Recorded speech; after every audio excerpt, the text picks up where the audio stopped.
বাড়ির এত কাছে মেলা হয়েও আমি মেলায় যেতে পারছিলাম না, তাই মনটা একটু খারাপ লাগছিল। যেমনই হোক গিয়ে যদি একটু ঘুরতে পারতাম। ফাইনালি আজকে যাচ্ছি আমি, আর আজকে হচ্ছে মেলার শেষ দিন। জানি না মেলা আদৌ আছে না নেই, তো এই ভাবনা নিয়েই চলে গেলাম মেলার সামনে। গিয়ে দেখি না, মেলাটা আছে আমার জন্য, একটু হলেও আছে।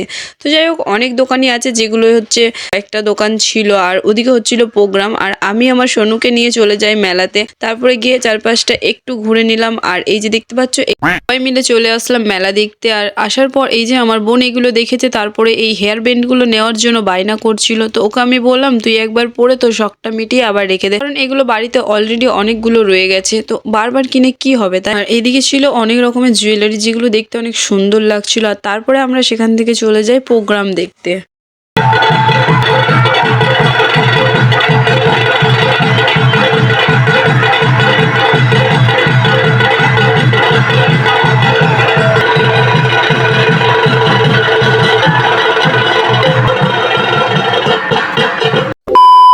কিছুক্ষণ প্রোগ্রাম দেখার পর মেলা থেকে বাইরে বেরিয়ে আসি, এবং বেরিয়ে এসে এরা যায় মিকি মাউসে চাপতে। তো এরা মিকি মাউসে চেপেছিল আর আমি অপেক্ষা করছিলাম ওদের জন্য। তারপরে মিকি মাউস থেকে নামার পর আমরা ফাইনালি এখন যাচ্ছি বাড়ি। আর এই মিনি ব্লগটা এতটাই, তোমাদের সাথে দেখা হবে অন্য মিনি ব্লগে। টাটা।